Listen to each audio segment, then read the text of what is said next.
Hello, everybody, and welcome to Teachers in the Dungeon.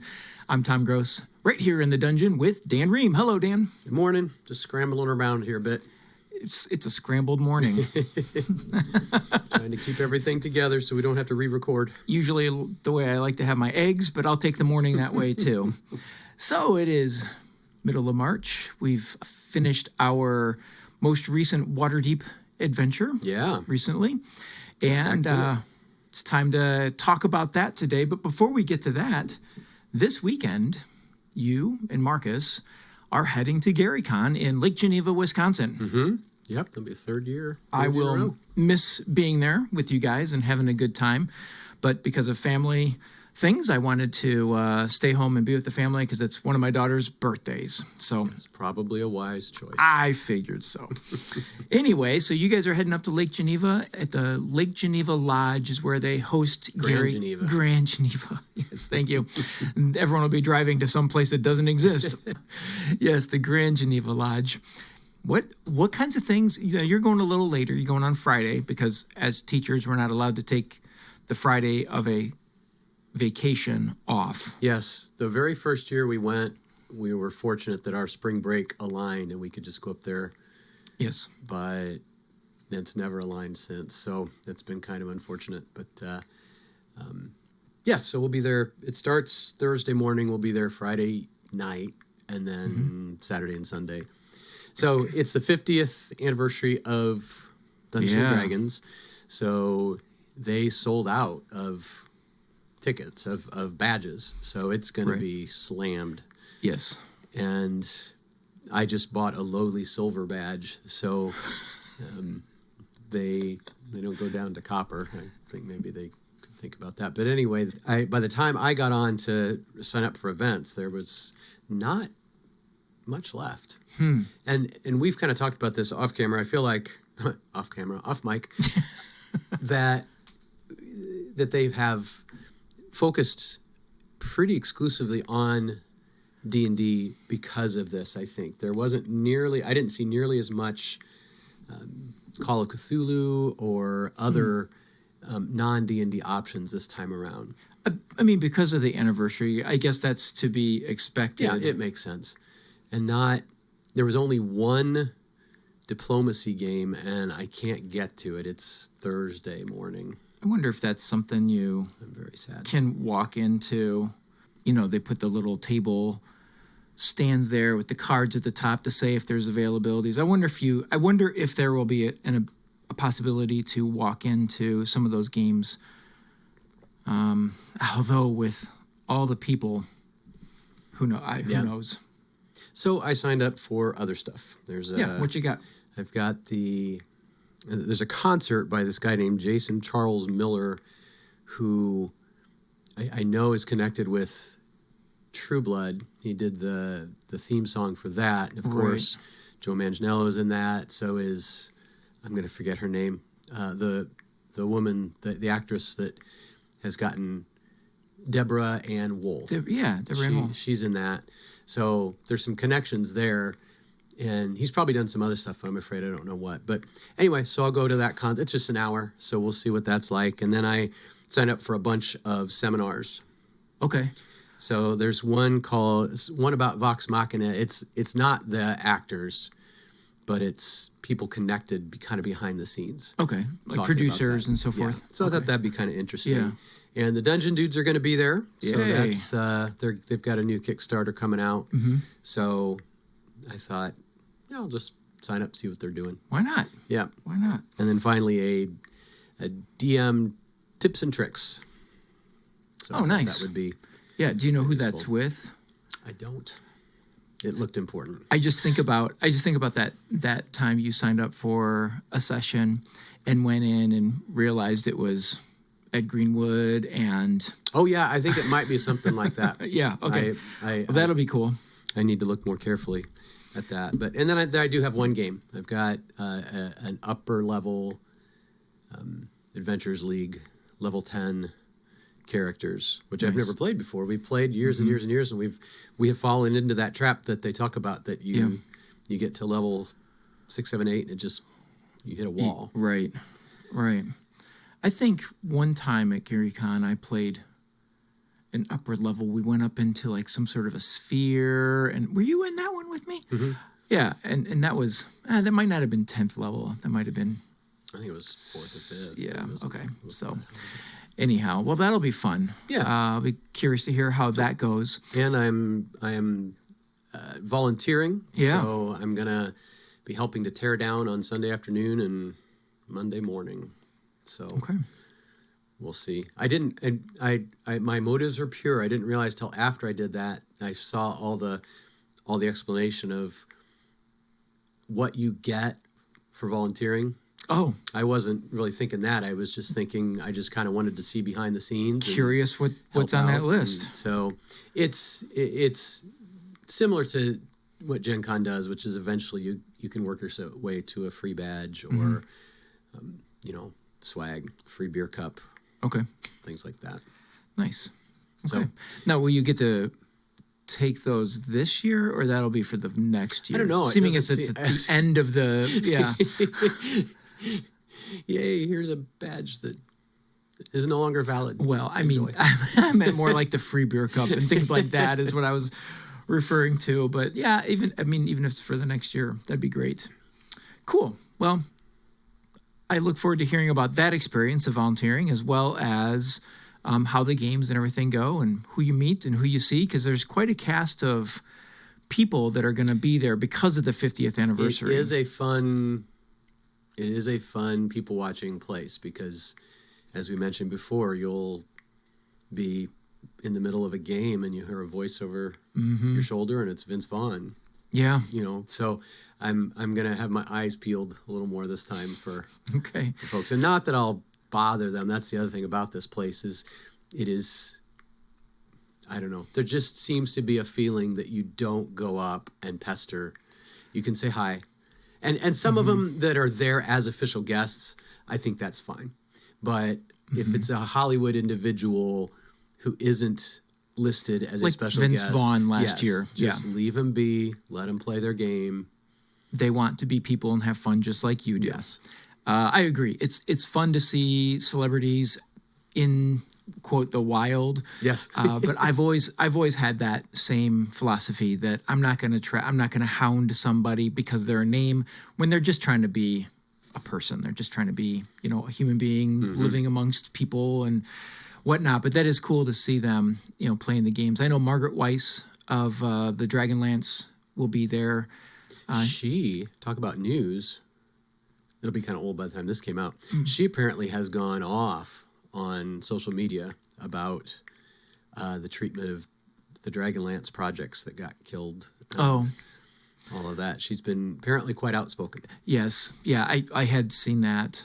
Yeah, I mean, it's her baby. She and Tracy Hickman developed Dragonlance and continue to write the novels. Third of a trilogy comes out this year for Gen Con in 24. Nice. But yeah, I can see, it's sort of a kick when your project or your world.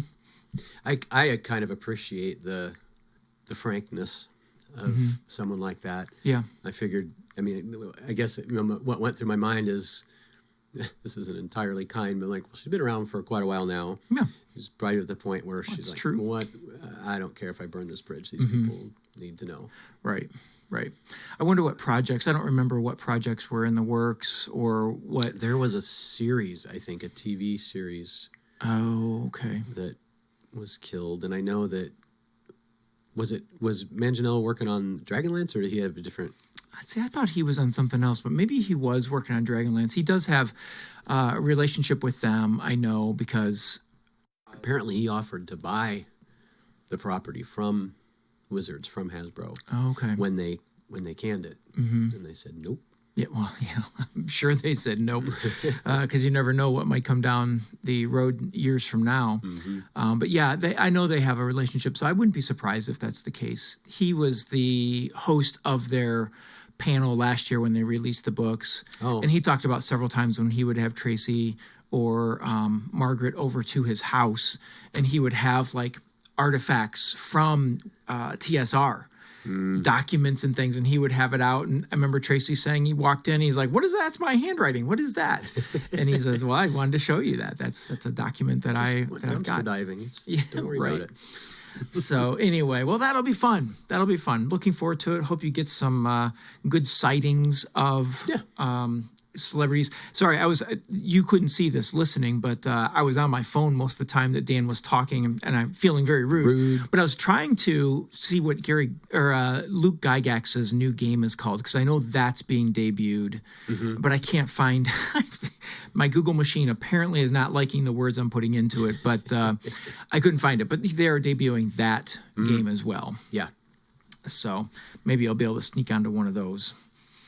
All right. Well, the purpose of today's show is to talk about our most recent Waterdeep adventure.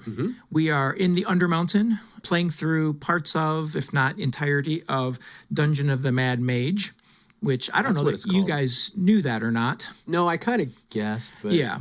I figured you guys had worked that out. But so, yeah, we're working through that. We're on the first level, which you guys learned is first of 20 levels, if you choose to continue to pursue that. Remind everyone why everyone kind of has their own agenda down here. Well, asking Nikistos is the wrong thing to do for that sort of thing. As far as he knows, this rich foreigner said, "Hey, go down and get stuff and I'll pay you for it." Yep. So for him, it's just been a while since he's done any adventuring, so he's good to go. Okay, yeah, and that is the one of the main. And then the new player, Ander, he also has just sort of a treasure hunting sort of bone in his body, and he was kind of like, "Yeah, I'll go down and get treasure. That's kind of what I'm looking for." And so he's down there. But everybody else that was part of the Troll School group, each one of you sort of has your own kind of mission to achieve while you're down there, that's kind of personal in some ways, but also fits into the larger group as well. So that's what you're there for. None of you have really come across that yet. I think, Nikistos in-game just learned the life cycle of liches and about phylacteries and all that. So I suppose in the back of his mind, he is keeping an eye out for little alcoves or things, and not sure what he's looking for, but he knows it's going to be hidden. Yes. Yeah. The lich in particular that you have a mind for is Ashen Malor, who has quite the history with you guys. In fact, it's because of you guys that she is a lich. I'm sure she already had the power desire, but you gave her the undead or the dead/undead state. And so we began the last session within the Hall of Heroes. It was a long, extended hallway that has soldier statues going through it.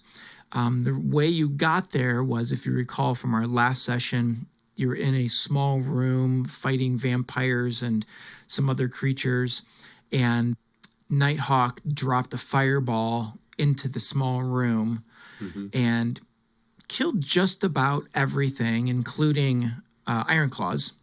Although Ironclaws would never admit to that, but dropped that a little bit, yeah. And but two of the vampires got away, and Ironclaws pursued. They ran down that long hallway of heroes. Ironclaws wisely gave up chase and came back and gathered the rest of you to go explore.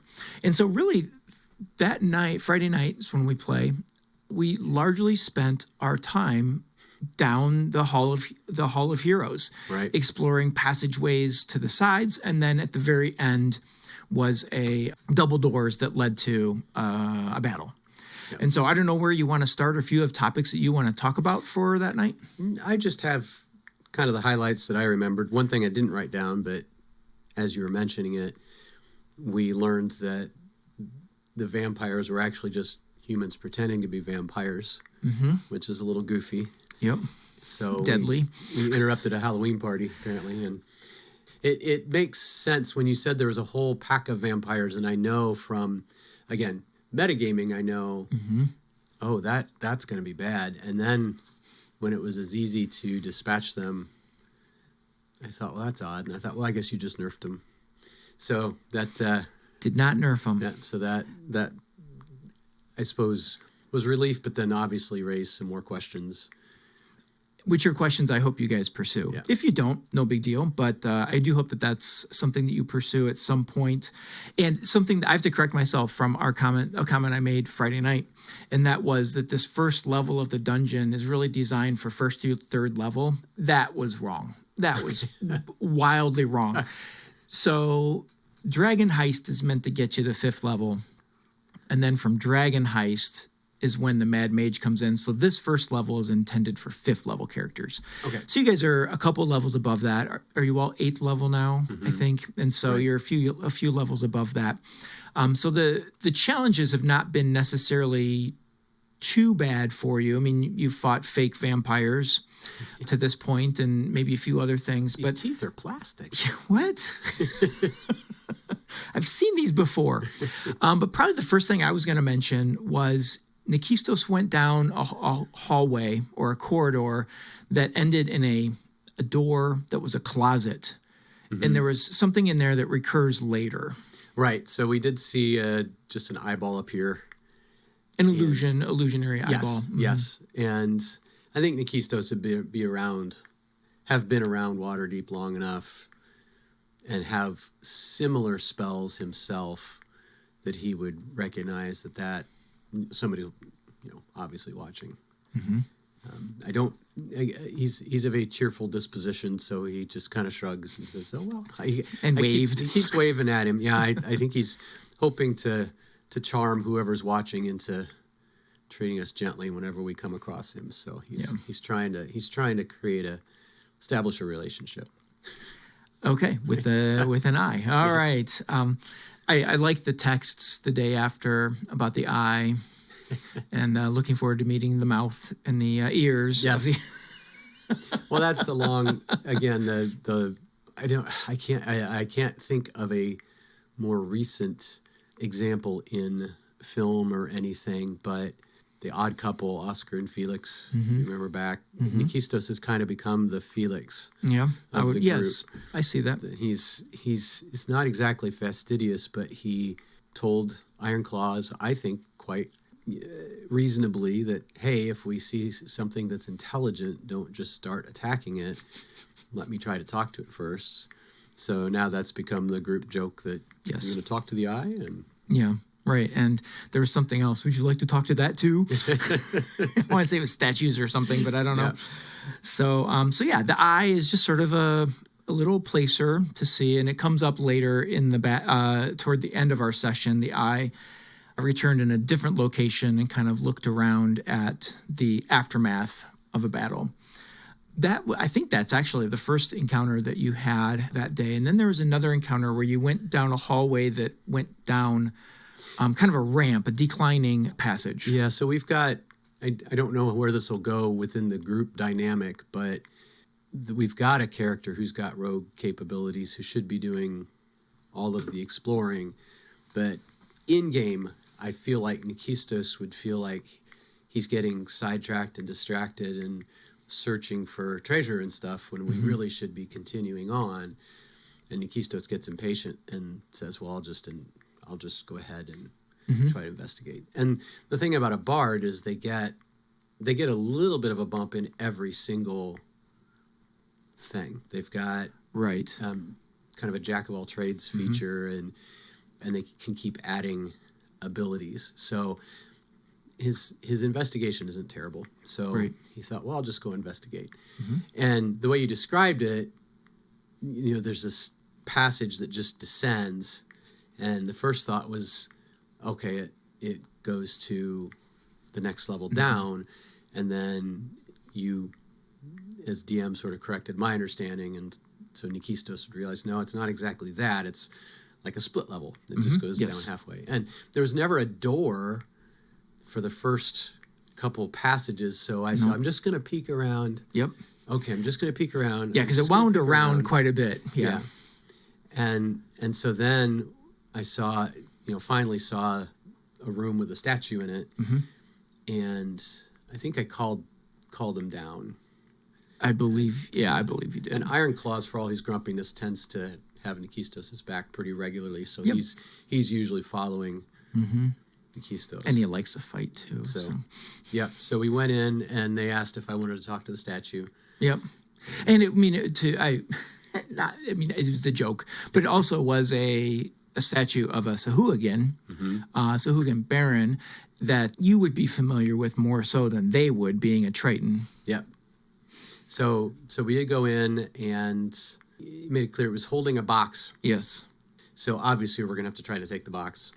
Obviously. Yeah. And our rolls did not go well at all for any of that. And so we, of course, set off the trap of raining acid. Yes. So that was problematic. Yeah. And then, and then a couple of things happened. And again, then we set off the double trap where the statue comes to life and starts attacking us. Right. So we had all kinds of stuff going on. And I think this might be where the 8th level stuff comes in handy. And just lucky for what we were bringing to the table. Brian had some sort of... So he picked up a magical item that is a dust of, I don't remember what it's called, but basically... Absorption? Yeah, I mean, that's what it does. Is you throw it down and it absorbs 15 cubic feet of any type of liquid and then sucks it into a small capsule, like marble-like capsule, that then he can use later to extract whatever was in there. So lucky for you guys, he had that to start, because this was a rain of acid that was designed to fill the room.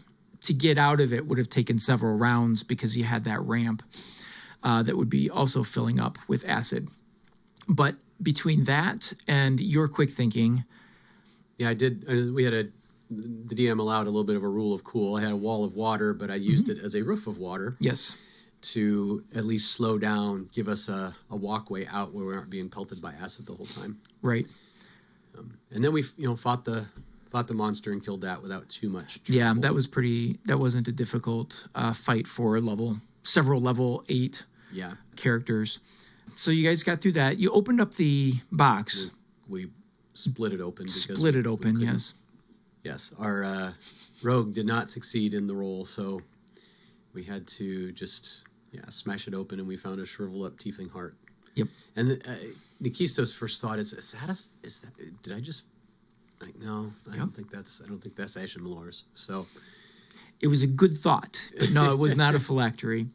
And to the rogue's defense, it was a very high DC to break that lock open. There might be a key laying around somewhere, but no.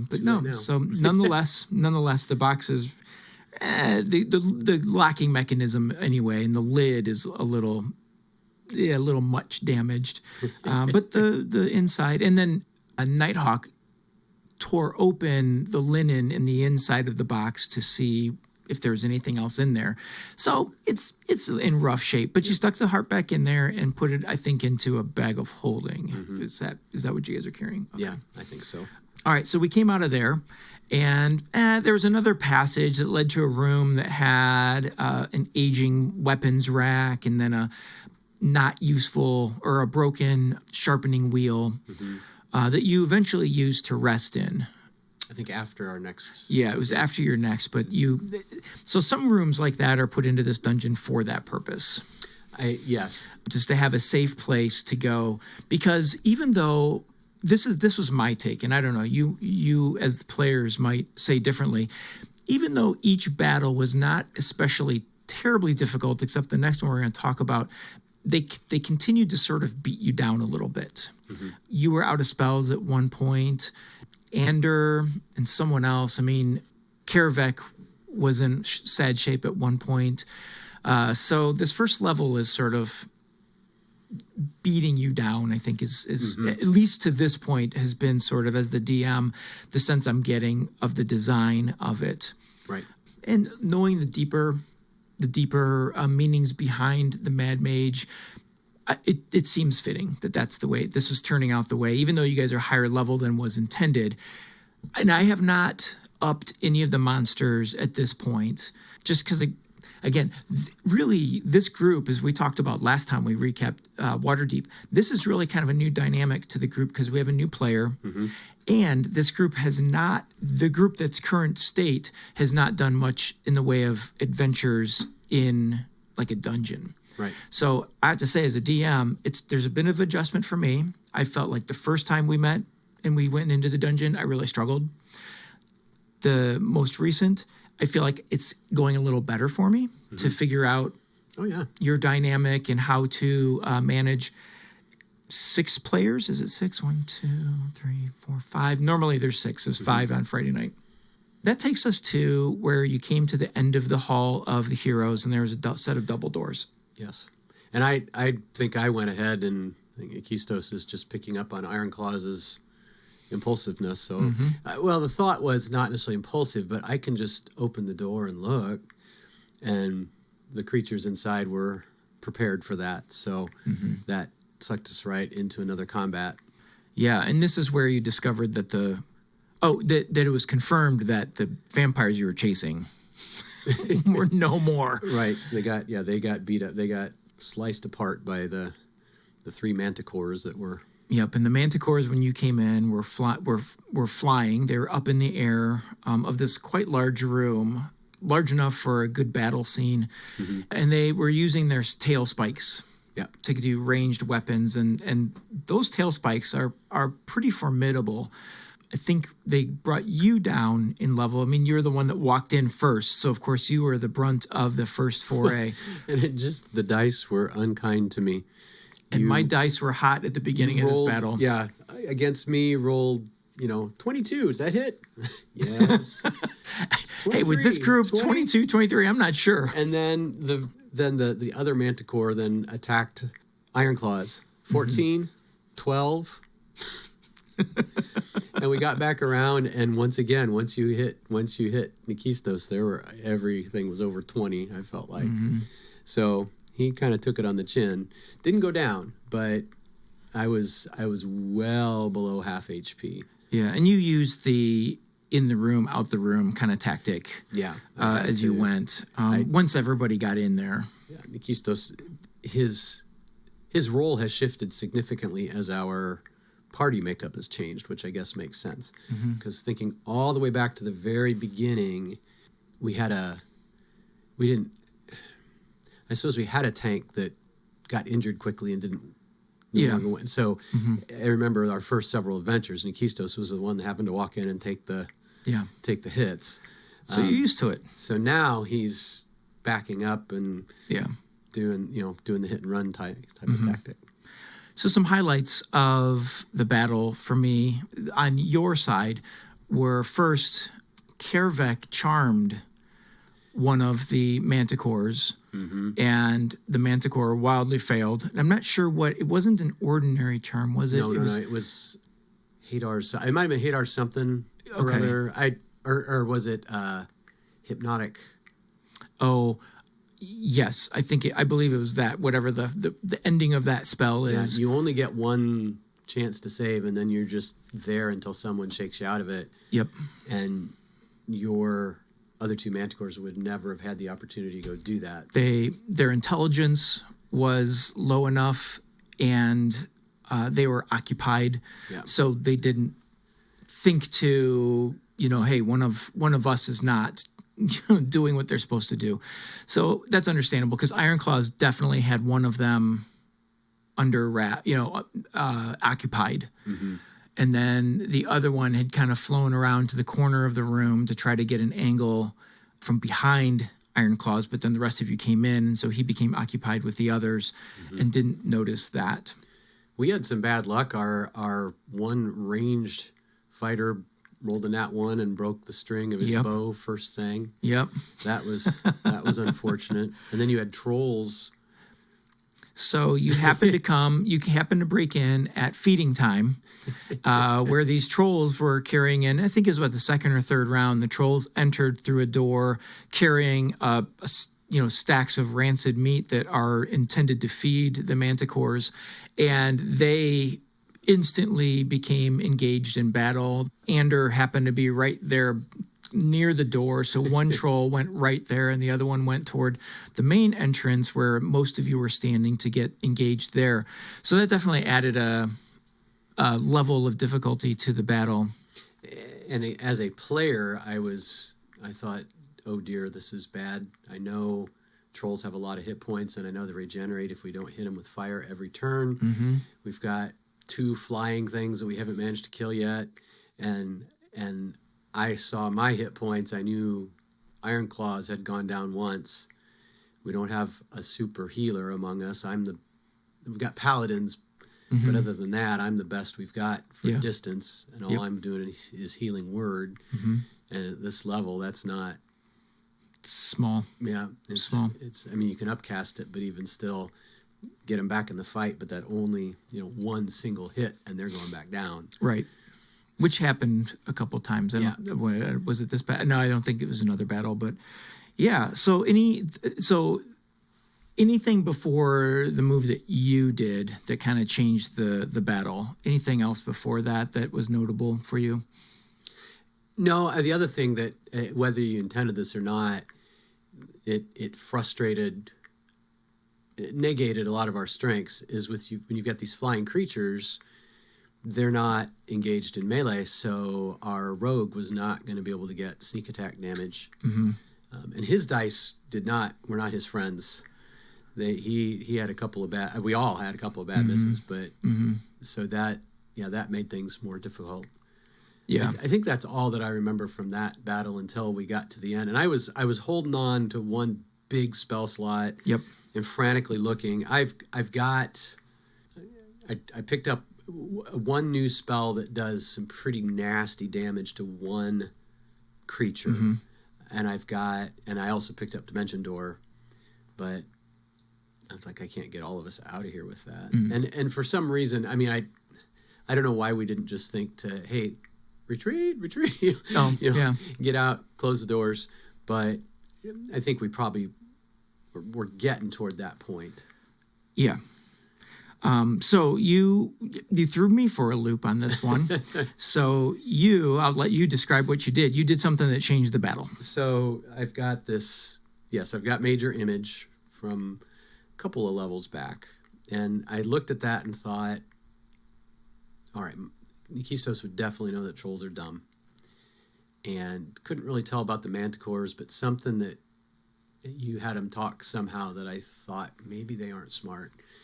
And it's an intelligence save to be able to see through the illusion. So I created a ancient red dragon that roared at them and just threatened to feast on their flesh. Right.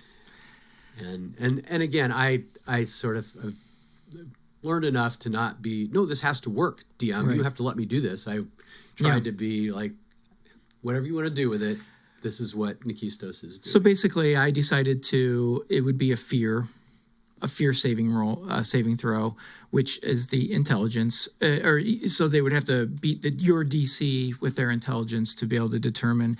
And both manticores failed and flew to the top of the room, which was 50, 60 feet high. And then both trolls failed. I was thinking one of the manticores maybe passed. One of the manticores, I think, was already dead. Okay, Or maybe close. that's what it was. But nonetheless, so the trolls escaped back to their lair, which was out the door, and you guys wisely did not pursue. And you were left with the charmed manticore, and then the other one. No, they both were. Okay, wait. They both were alive, and when they failed, right in the next Iron Claws was right after you, or when in the next round or whenever it was, Iron Claws commanded one of them to come down. That's right. Breaking the fear chase. And so it came down. And so then you continued the battle there. And with only one manticore active and grounded, you guys pretty much handled that once he was down. And now I'm trying to remember the resolution of the other one that was afraid. Did you end eventually just... I think eventually that one rolled and saw through. You decided that it could make this wasn't going to be a permanent situation that they could. Okay, roll. I thought that was the charmed one, but maybe not. Anyway, somehow you get down to one last one. Yeah. And then Nikistos, you worked your charm. So yes, it was. So I talked to it, and so that was fun because you made it very sad that its friends had been killed. It was very melancholy. And yes, and even Ironclaws was like, "You wimp." But yes, he was very melancholy and docile once you had kind of brought it down. So Nikistos' rule of thumb is if you can make a friend, why not? And so I don't, that didn't happen, but Nikistos offered some treasure that he was carrying along, and he doesn't know the value of it at all. He just, you want this, and so you had the creature accept it, and always in the back of the mind, Nikistos' potential ally, and offered him the chance to just leave if he wanted to, but It gave you some information about Hallister, that Hallister is the reason that they're here, and they were to protect this room.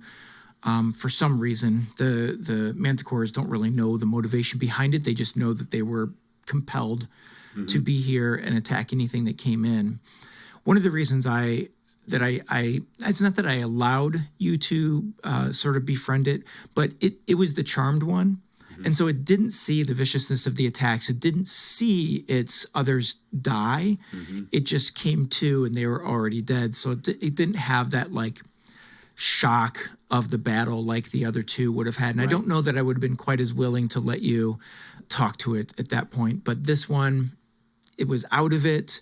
It was also, I think it's the one, well, anyway, I was going to say, I think it is the one that dispelled the dragon, but the other two are already dead at that point. But yeah, so you befriended it. It's laying in its nest. You gave it some treasure. You worked out a deal that, hey, you're not going to attack us if we come back through and whatnot. And so that's when you went back and you stayed in the room, did a long rest, got your spells back, did some healing.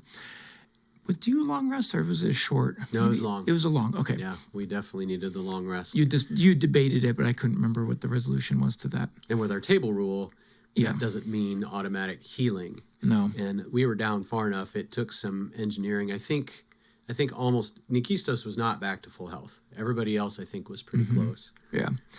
And our table rule on that is a short rest, you get your con bonus back in hit points. And on a long rest, you roll your hit die, add your con bonus, and that's what you heal. So the further up in level you get, the less benefit you get from, health-wise, you get from a long rest or resting, but you get your spells back and that kind of thing. So that's where the benefit of that comes. It's just sort of I came up with that when I was sitting there thinking, if I break my arm or I'm gashed across the center, just resting is not going to heal that overnight. The overnight rest might give me a little bit more resolve, might seal it up for it's not bleeding or something like that. But it's not going to be an immediate. Now, if you heal, that's magical, and that's why those healings happen. But if you're just resting, that's going to be minimal. It just adds another element of resource management for us, which I think is good. It makes the game a little more strategic. That, even in a battle, if you've got a cleric or a bard that's got some healing, ideally they are holding a couple slots back for after the battle. Right. And, and that just kind of makes you have to plan a little more. Yeah. And I like it. It's always worked out well for us. Yeah. I don't even think that anyone's ever considered, gee, if I could only heal all the way from resting. Yeah. Not a thing. So then you discover the Manticore told you there's a temple to this on the south doors of this. So you from metagame we thought, all right, that's probably a nice little enclosed thing. It's getting late. We've got time for one more. Let's go through that door. So that was my thought. That's what you were thinking. Yeah. And we were right that it didn't lead to anything else. It was sort of a dead end. But we went in, and I don't remember anything worthwhile in there except. So value-wise, no, there was a crown. on the one. So you walk in and there's a whole bunch of petrified humanoids in the back and a carrion crawler. Right. Oh, and actually a dead basilisk with a drift globe in its hand. Mm-hmm. So that part was useful for our human. Yes. No more torches any longer. And he discovered that was Ander, I think. Mm-hmm. And he's like, I don't have to hold a torch anymore, and I can use my shield now. Mm-hmm. So very true. That'll become extremely helpful for him. Probably the highlight of this room was on one of the statues of there are statues of deities and alcoves along the side, but all of them had been utterly destroyed beyond recognition, except one in the center that was a glistening black stone. Mm-hmm. And so when... You described that really well, because it did not... Hindsight, I'm like, oh, no, that is perfect.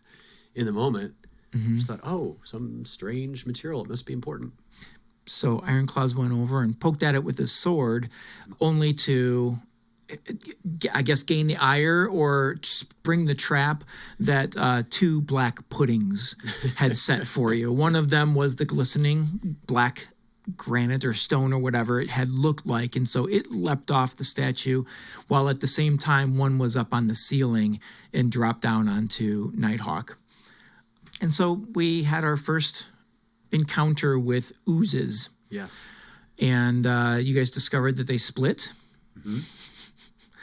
And that it's a long slog. Yes. That's what I was thinking I don't know if that's a bug or a feature of their design. Mm-hmm. I think the concept of them splitting is really cool. Mm-hmm. And I think you went a little easy on us because... I lost track of the splits. Well, not that, but they destroy metal. Mm-hmm. And I caught Chris's eye when one of our players starts slashing at it with his rapier, his sword. And I was thinking, that's gonna wreck your weapon. But that's a good point. I did not do that.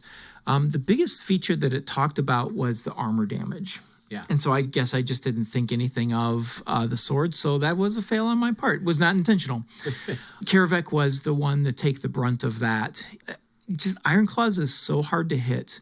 Yeah. And when you do, he drops his shield and becomes... He's a paladin / warlock? Warlock, I believe, yeah. Which is an odd... He's opposite of what Karavek is. Yes. So I think Karavek is more warlock and less paladin, where Ironclaws is more paladin than warlock, but has enough warlock to be able to have the shield spell. Yeah.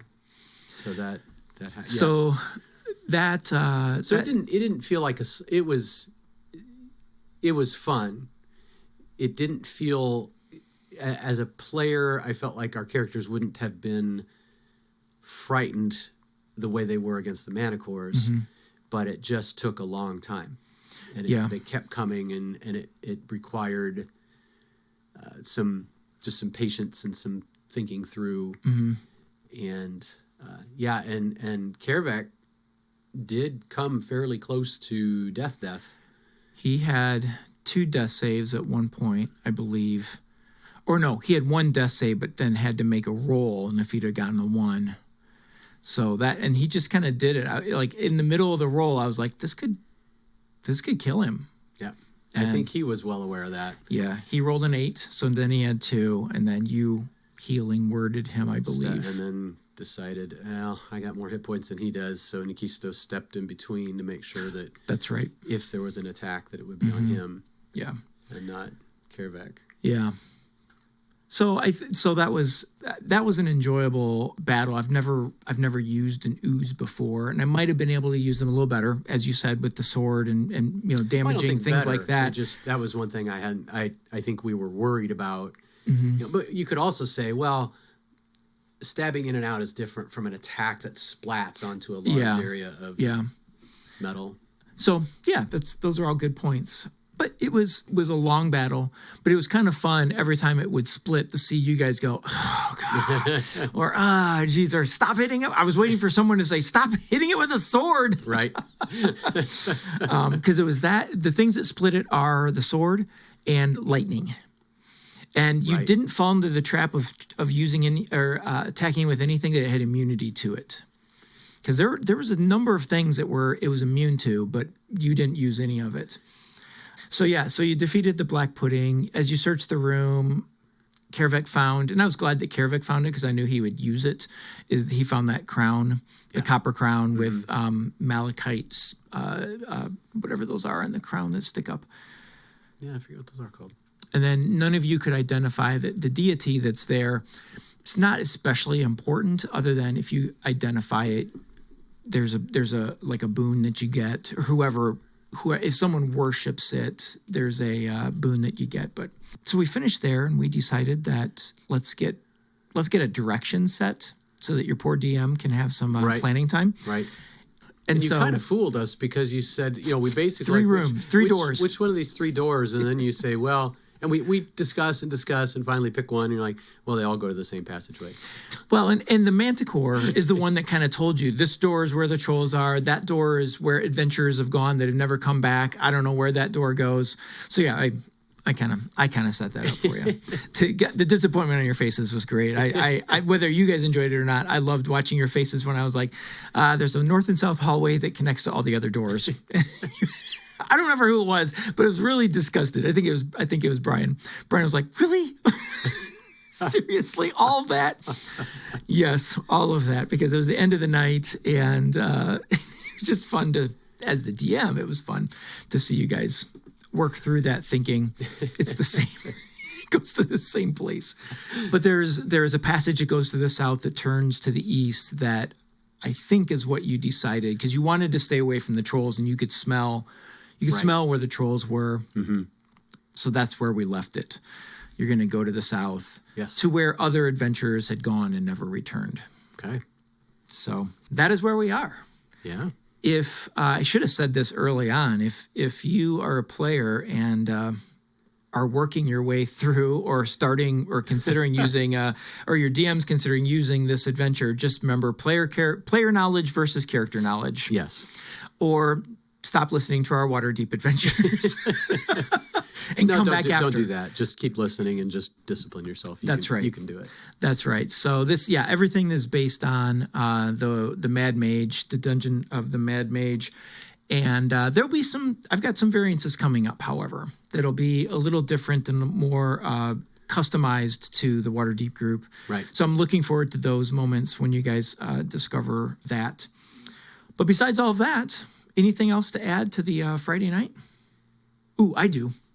Chris Metz continues to work his way through some recipes in the Heroes Feast cookbook. That if you are a cook, a baker, honestly, that everything he's made so far, I thought this is really good. It is. And it's unique in the sense that it's not just banana bread with a new name. I mean, there are some unique flavors in these recipes that are wonderful, but I haven't had those combinations before. Right. And so he brought, and I loved it because he always tries to fit something that he thinks may be relevant to the next adventure.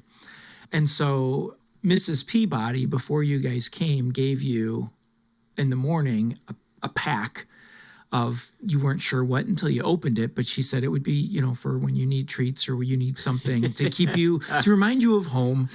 And so Chris brought these, for lack of a better name, I can't remember what they're called in the cookbook, but it's like a sweet roll. Mm-hmm. But it's a very dense and flaky. That's what was surprising to me, is flaky. He used some pastry, like phyllo dough, puff pastry. Okay. But rolled it real tight. Yeah. But it had cinnamon and lemon. And the lemon was so, it was a hint, but it was clearly there. It might have been the highlight of it. Yeah, I think so. And then you can put honey on top of it, which we did. And so we're all sitting there with sticky fingers, enjoying Mrs. Peabody's breakfast snack. I guess it's a snack for any time of day. I mean, whatever. But then he also brought a drink, and I wish, again, I'd written down what the drink was. I think he made that last time. I think. Oh, was it the same one from last time? Okay, I just remember it's in a like a tea jar. So in our world, we'd call it a sangria. I don't know what. Okay. I don't know what the name was in the cookbook. Yeah, but it was delicious. The flavoring of it. Say again? Banshee blood or something. Something like that. Yes, I'm sure. But unlike Banshee blood, it had a really light flavor. It was not an overwhelming flavor. Again, that's the difference. Some sangrias can be kind of sickly sweet. And this was very light. Heavy, lots of fruit flavor, not a ton of sugar. Yes. If I'd have had too many more of those, the black pudding battle could have been probably a lot more fun. but it was delicious. I only had a couple cups of it, but that was plenty for me. And it was delicious. So if you have a player in your group, or maybe you're that player, get this book and start making some recipes for your players. They will be so thankful and joyful that you do that, as we are with Chris bringing those. But you will also probably, I'm guessing, enjoy the process of making it and like working out of a D&D book to make something. That just sounds like a lot of fun, but not in my kitchen. So, all right. Well, I think that wraps things up for our Waterdeep recap this week or this month. Next time, I'm trying to think what next time brings us. Well, we're kind of having a fight over what order we're going to do things in. So yeah, we'll just leave it hanging, folks. Yeah, we will leave it hanging. So for Dan Ream, I'm Tom Gross, and until next time, keep rolling those 20s. Beat those manticores.